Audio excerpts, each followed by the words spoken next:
Salat dan salam kita haturkan kepada Rasulullah sallallahu alaihi wasallam yang mengajarkan kepada kita memahami situasi dalam konteks perjuangan. Hadirin rahimakumullah. Udah muncul ya. Jadi tadi saya ditanya sama Ustaz, apa judul jasad hari ini? Ustaz, judul hari ini agak menantang. Jadi ceritanya saya sedang kebingungan mencari judul untuk saudara ikhwah di Bogor yang akan menghadapi pemilu kada kemarin ya, Kota Bogor maksud saya. Akhirnya yang muncul judul ini. Jadi judul ini bukan mengada-ngada. Saya lihat di situs Dr. Qardawi juga ada Al-Jihad Al-Demokrati. Bahkan di Mesir ada partai bernama Jihad Demokrasi. Partai namanya langsung Hizbu Al-Jihad Al-Demokrati. Subhanallah. Demokrasi sampai sekarang masih ada yang mengharamkan. Demokrasi yang dulu dikafirkan sekarang dijadikan manhaj. Tapi bagi kita situasi apapun manhaj tidak berubah. Situasi apa tadi yang dibacakan dalam ujian atau dalam kelapangan tetap kita manhajnya tidak berubah. Hadirin rahimakumullah. Ada dua hal sebelum kita masuk dalam judul ini yang sama-sama harus kita yakini dan ini menjadi prinsip kita dalam hidup. Pertama, ayat ini. Satu, kita wajib memenangkan agama ini. A'udzu billahi minasyaitonir rajim. Huwallazi arsala rasulahu bil huda. Jadi Rasulullah tidak hanya sekedar membawa hidayah al-huda, juga tidak sekedar membawa dinil haq. Huwallazi arsala rasulahu, rasul bil huda wa dinil haq, bukan untuk dijadikan hidayah saja, bukan untuk dijadikan agama yang hak saja, tapi yang digaris merah di situ liyudhhirahu 'alad dini kullih walau karihal musyrikun, agar memenangkannya di atas segala agama-agama. Konsekuensinya ada orang yang enggak suka walau karihal musyrikun. Jadi akhwatillah, kalau misalkan pernah terbetik dalam diri kita setiap hal yang mengganjal perjuangan, kita selalu menafsirkannya sebagai konspirasi. Kejanggalan-kejanggalan yang ada terkadang kita mengonspirasi. Kenapa? Karena Allah pun di samping menyuruh kita untuk memenangkan agama ini, tapi Allah pun mewanti-wanti kepada kita ada pihak yang gak suka walau karihal musyrikun. Bahkan takbir kemarin sadar tidak sadar kita pun menyebutkan hanya sekedar ikhlas lillahi ta'ala, mukhlisina lahuddin walau karihal kafirun, walau karihal munafikun. Yang ketiga, walau karihal musyrikun. Jadi kita beribadah dengan baik lillahi ta'ala, banyak yang benci. Karihal musyrikun, karihal munafikun, karihal. Jadi khawatirlah, di sini Allah Subhanahu wa taala secara tegas mengatakan kepada kita semua, agama bukan hanya untuk jadi Islam itu indah. Agama bukan hanya untuk menjadi hiburan. Di zaman sekarang agama jadi hiburan, tapi adalah untuk diperjuangkan agar agama itu menang. Namun yang jadi masalah, sebelum orang-orang sadar agama ini untuk menang, yang sadar agama itu untuk menang kadang caranya enggak memakai cara yang manhaji. Jadi sekali lagi ditekankan oleh Allah Subhanahu wa taala liyudhhirahu 'alad dini kulli walau karihal musyrikun. Maka sering saya mengatakan kalau dakwah adem ayem Musyrik senang, munafik senang, kafir senang. Yang jadi pertanyaan, dakwah apa itu? Dakwah ilallah atau dakwah ila apa gitu. Jadi kalau seluruh pihak begini yang namanya dakwah, semua orang senang, justru salah. Begini yang bukan dakwah itu, semua pihak senang. Jadi hadirin rahimakumullah, yang pertama yang harus kita sangat sadari bahwa satu, wajib, agama ini wajib menang. Dengan cara apa? Nanti kita bicarakan caranya. Kadang menang dengan cara, kalau dulu caranya apa? Jihad. Yang jadi pertanyaan, apakah langsung jihad atau tahapan? Hari ini kita akan membicarakannya. Ini yang pertama, liyudhirahu ala dini kulli. Agama ini wajib menang. Cara, hari ini kita akan bicarakan. Kemudian yang kedua yang harus disadari, liyudhirahu walau karihal musyrikun. Kemudian hadirin ada ayat juga ini di dalam surah Ghafir, fad'ullaha mukhlishina lahuddin, hanya sekedar mukhlishina lahuddin juga walau karihal kafirun. Kenapa sih orang kafir benci? Subhanallah, yakin, jangan pernah menyangka bahwa orang kafir itu tidak yakin masuk neraka. Mereka yakin masuk neraka sebetulnya. Kok begitu? Enggak. Lihat semua ayat tentang mahkamah di hadapan Allah nanti, semua ngaku dan minta dikembalikan ke dunia. Nanti saya beriman. Kalau begitu sebetulnya mereka tahu benar. Oleh karena itu, kenapa benci? Karena tahu nggak akan ke surga. Yang repotnya, siapa yang salah? Ya salah kalian. Kenapa nggak mau beriman? Dulu dalam surat Yasin saya mengatakan, ta'irukum ma'akum, sial kalian gara-gara kalian. Kenapa? Kenapa nggak mau? Karena iman dan tidak iman pada ujungnya mau dan tidak mau. Mau beriman, tidak mau kafir, selesai. Jadi sebenarnya masalah-masalah sederhana, cuman kadang-kadang menjadi rumit karena kepentingan-kepentingan dunia. Yang harus kita sadari di sini adalah hanya sekedar beriman dengan baik, ada musuh yang nggak suka. Yang jadi masalah adalah beriman dengan baik seperti apa. Nah ini pertama mafhum Islamnya yang, oleh karena itu Imam Syahid Hasan Al-Banna mengatakan, kalian tahu dakwah kami apa? Nahnu al-islamu bikulli ma tahtamilu al-kalimatu minal makna. Terjemah sederhananya, kami Islam yang 100% gitu. Karena kalau Islamnya setengah-setengah, banyak yang suka gitu. Maksud saya banyak yang suka ini, banyak musuh yang suka. Ada yang, Ustaz kok keras sekali katanya, banyak musuh. Memang Al-Qur'annya bilang begitu sih, mau diapain lagi gitu. Kok ini kayaknya ekstrim banget? Bukan, ini Islam apa adanya. Islam apa? Oleh karena itu hadirin sekalian, iqamatuddin pasti, iqamatuddin pasti. Kemudian ini kita tahu semua, agama Islam memang milik Allah, Allah lah yang akan mengganjarnya dan menegakkannya. Namun kadang kita merasa pesimis gitu. Jadi ketika maaf sedikit bercerita, saya merenung ketika kalah gitu ya. Saya berpikir, kenapa sedih kalah? Kenapa sedih kalah? Jawabannya, jangan sampai kalah dari sebuah pemilu kada, katakanlah, merasa pesimis, nggak akan menang. Agama adalah milik Allah, menang pasti. Yang jadi ujian adalah apakah kita ikut bersama perjuangan ini atau tidak. Tadi ayatnya sangat tepat sekali ketika dibacakan, agar Allah tahu mana yang benar-benar beriman, mana yang setengah-setengah. Mungkin sekali lagi dalam surah Al-Ankabut, itu akan ada ayat yang mengatakan ada orang-orang menjadikan azab Allah seperti azab manusia.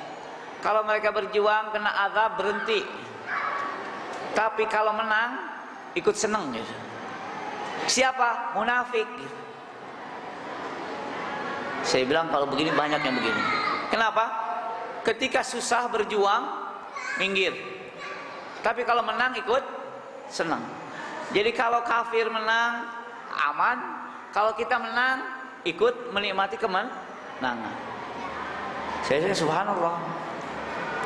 Kemudian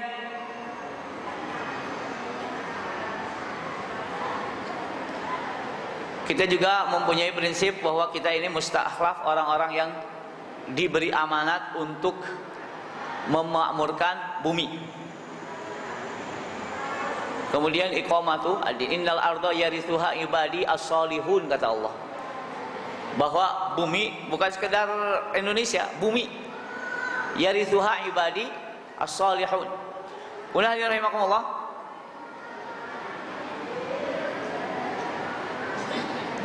Lihat di sini, syara'a lakum minad din ma wasa bihi Nuhan walladzina auhayna ilaika wa ma wasaina bihi Ibrahim wa Musa wa Isa. Permasalahan ini bukan permasalahan baru, sudah ada sejak zaman Nabi Nuh. An aqimuddin.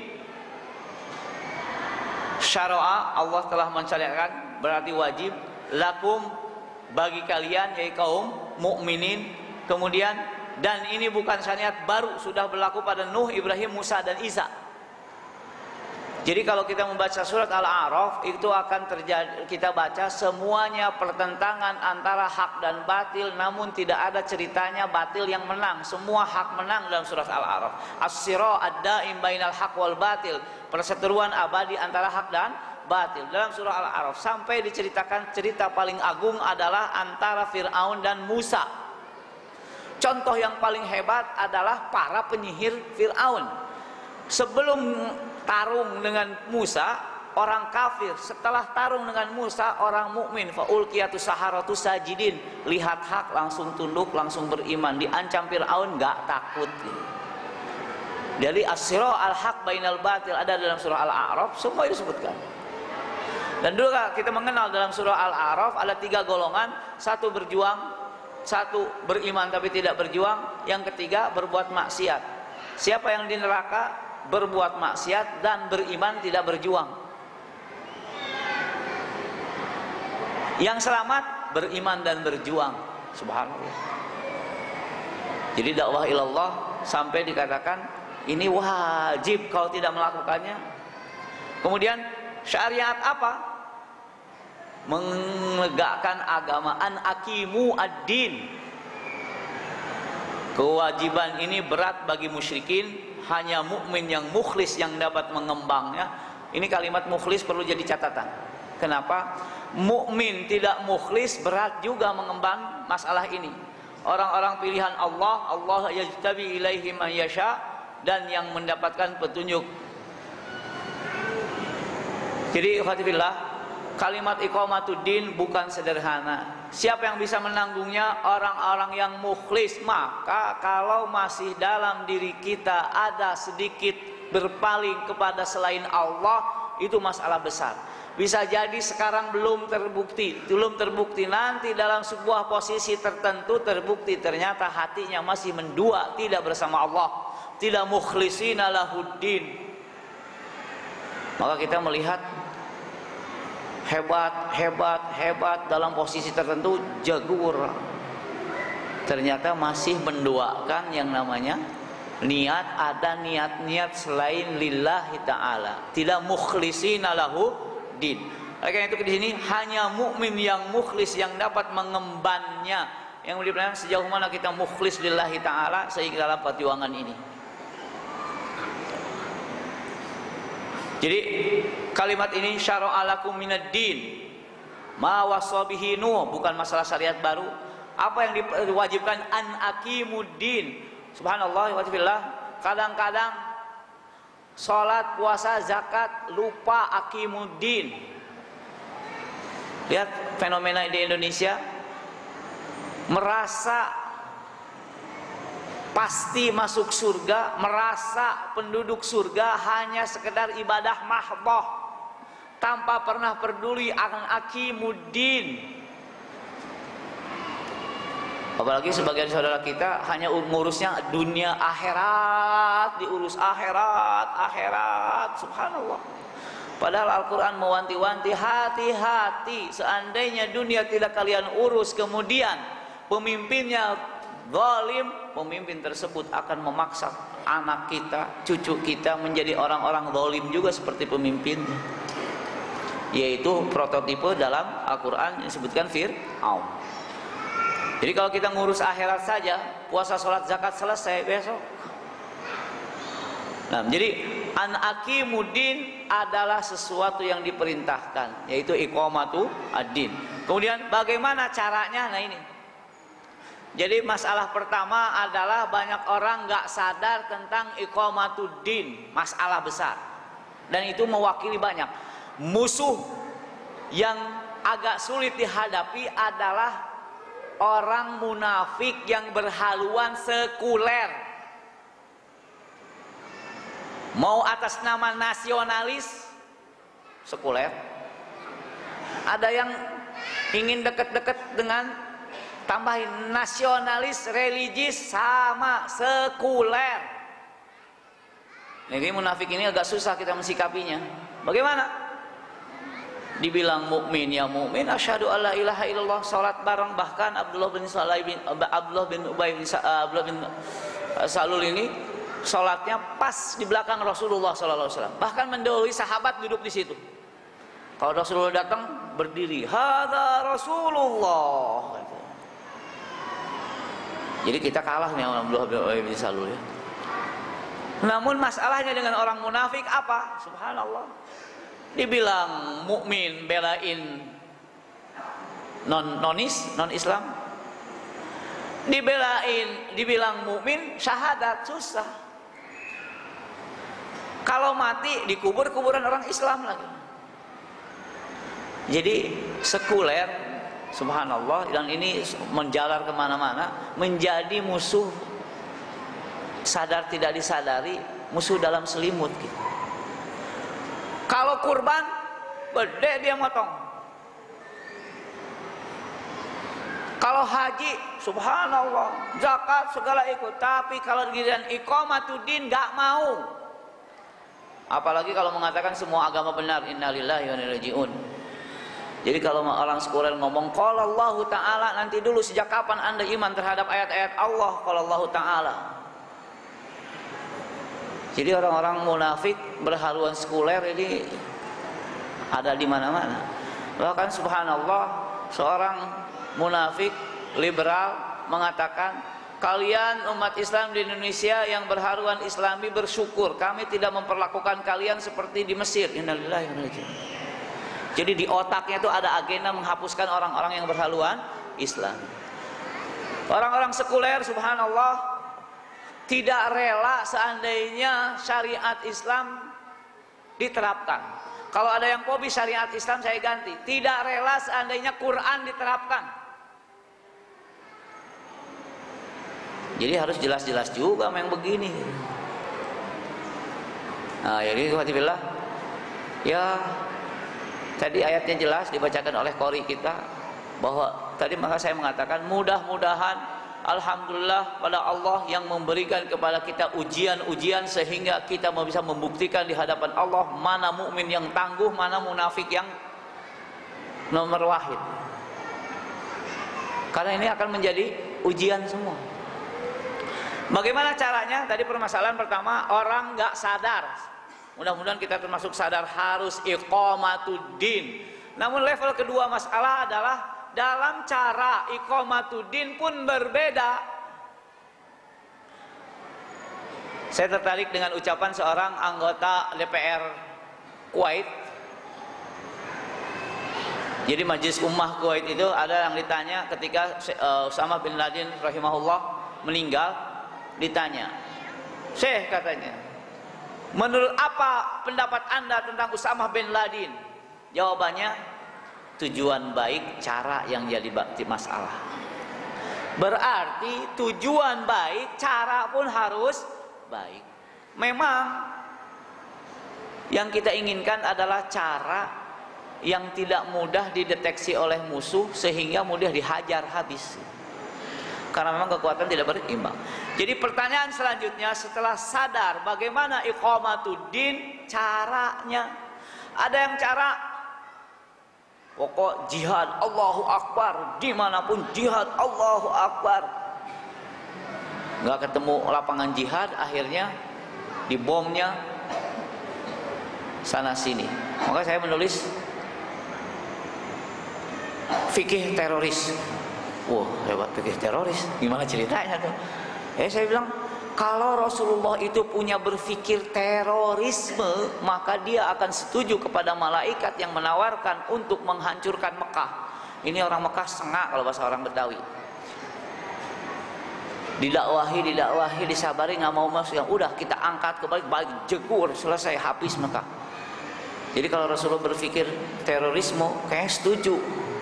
Didakwahi nggak mau, udah hancurin aja, angkat ke atas, dibalikin, leg, nggak ada yang hidup satupun. Tapi kalau diangkat begitu, Ka'bahnya kemana ya? Tapi malaikat menawarkan kepada Rasulullah, Rasulullah jangan. Maka prinsipnya Allahumma gfir li qaumi fa innahum qaumun la yafqahun.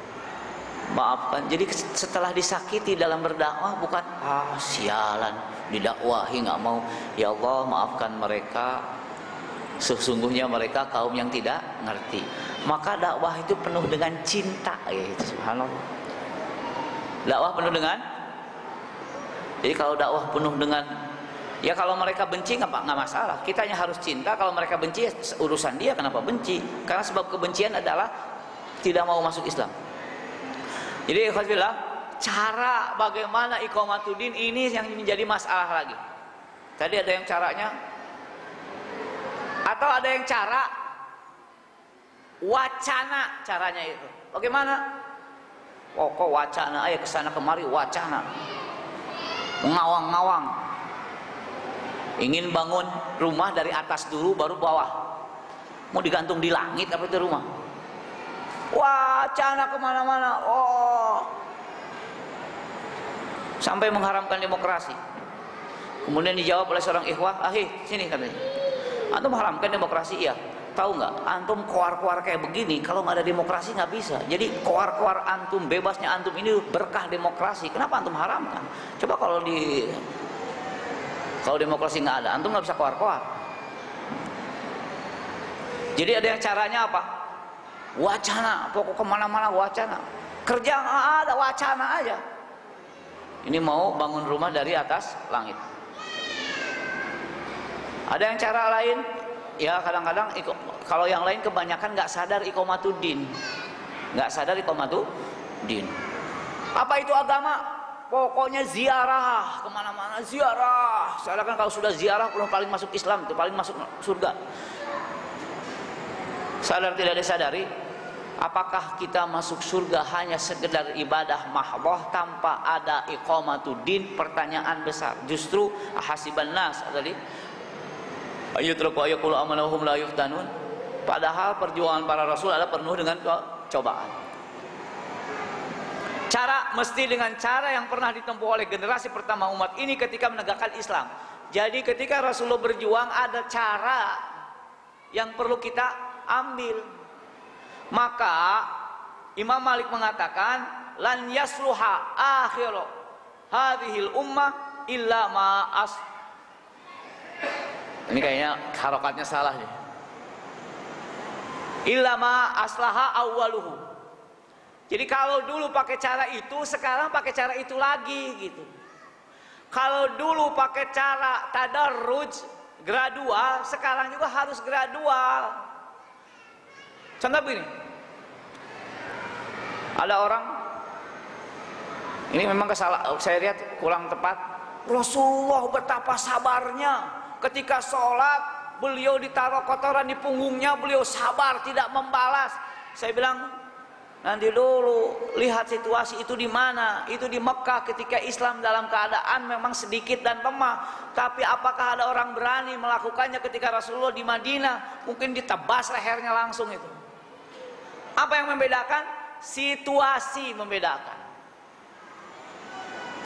Dan lupa orang yang cerita itu bahwa Rasulullah berdoa, ya Allah hancurkan Abu Jahal, hancurkan Uqbah bin Abi Mu'ayth yang menaruh kotoran tersebut, hancurkan Umayyah bin Khalaf, 10 orang disebutkan dalam itu, dan mereka semua mati dalam perang Badar. Yang menarik ketika di perang Badar Rasulullah berdiri, wahai Abu Jahal, apakah engkau mendapatkan janji Allah? Saya mendapatkannya. bahwa Allah menjanjikan kepada saya kemenangan dan kepada orang kafir kekalahan. Jadi alhamdulillah, situasi harus diperhatikan. Jangan sampai iqamatuddin kemudian caranya ya, terserah saya caranya. Tetap caranya juga harus islami. Tidak akan pernah baik akhir umat ini kecuali dengan apa yang telah membuat baik umat yang pertama. Dulu pakai cara tersebut, sekarang pakai cara itu lagi. Tapi nanti bertanya, saat dulu tidak ada demokrasi, sekarang ada, kenapa kita pakai demokrasi? Dulu ada aturan Quraisy yang dipakai oleh Rasulullah, yang mana aturan tersebut menghancurkan Quraisy. Bukankah perjanjian Hudaibiyah memakai aturan mereka? Sampai Ar-Rahman Ar-Rahim pun dihapus oleh Rasulullah. Padahal Ali marah, kenapa dihapus Ar-Rahman Ar-Rahim? Bukankah itu asma Allah? Umar marah, bukankah itu adalah kita adalah agama yang hak, maju Allahu Akbar? Kata nanti dulu, ini masalahnya manhaj perubahan itu harus jelas. Kadang-kadang kita memang semangat, Allahu Akbar, tahajud tadi malam, besoknya pagi menang langsung, subhanallah. Padahal Rasulullah berdoa di Ka'bah, doanya di Ka'bah untuk kematian Abu Jahal dan teman-temannya baru dikabulkan 10 tahun kemudian. Kita tadi malam tahajud, besoknya ingin menang. Ada seorang jamaah mengatakan, saya tadi kok Rasulullah 10 tahun dikabulkannya dalam perjuangan. 10 tahun. Terus kenapa? Terus kita berapa tahun? Maka yang penting itu bukan menang, yang penting itu bagaimana kita berperan. Menang kalah urusan Allah, kapan Allahu a'lam. Jangan sampai ini kalah lagi, kayaknya kalah lagi. Ya, maka kadang-kadang ada yang satu waktu semua ingin menang. Saya nggak ingin menang, yang penting bagaimana kita berbuat, menang kalah urusan Allah. Saya sebutkan ayatnya. Terus dia bilang, ya kan saya cuma trainer doang katanya, bukan ustadz. Jadi alhamdulillah, kadang kita harus berbicara fikih kekalahan gitu. Fikih kekalahan. Kenapa? Ya kita harus tahu gimana kalau kalah. Kalau saya mikir kita ini masih mending kalah. Orang yang kerjanya gue cuma begini doang kok. Rasulullah itu dikabarkan kemarin karena ada gigi Rasulullah yang masih dipiara sampai sekarang. Bagi saya bukan masalah giginya. Rasulullah berjuang giginya copot, bukan copot, giginya kehajar batu patah gitu. Ada yang ompong gara-gara berjuang? Nggak ada. Paling gara-gara gigit gemblong. Jadi alhamdulillah, yang perlu kita pikirkan setelah iqamatuddin, bagaimana caranya? Apakah dengan cara yang membuat musuh sangat mudah menghajar kita gitu? Atau dengan cara bahasa Sunda leuleus jejer. Apa yang leuleus jejer? Itu istimbat dari ayat Allah Subhanahu wa taala surat Hud 112 113. Apa? Fastaqim kama umirta. Wala tatqau, jangan ambil jalur kekerasan. Yang ayat selanjutnya wala tarkanu, tapi juga jangan kalah. Akhirnya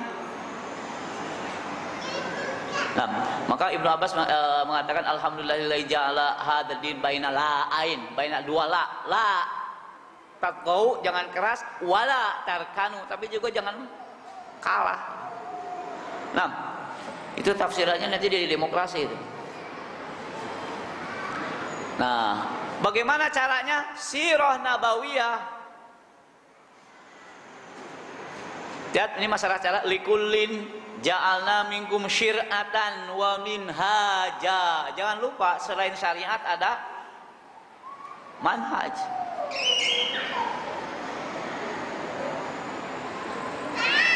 Ini yang merah ini yang sering jadi masalah. Perhatian dengan syariat, namun manhajnya, saya tidak ingin manhajnya kemarin kafir, kemarin haram, sekarang boleh. Itu manhaj yang tadi dalam keadaan sulit kabur, dalam keadaan lapang ikut gitu. Kan disayangkan gitu. Kemarin saudaranya dikafirkan, sedang sekarang sebab dikafirkan saudaranya dia ambil. Ya kan jadi masalah. Seperti Hasan Hatim Al-Auni mengatakan, kalian minta maaf lah, kemarin kalian mengkafirkan, sekarang kalian ikut-ikutan. Oleh karena itu ikhwati billah, tolong tadi iqamatuddin na'am, tapi yang kedua cara. Nah, ini kita berpikir caranya sekarang. Bagaimana lihat sirah nabawiyah? Kenapa? Karena kita diberikan oleh Allah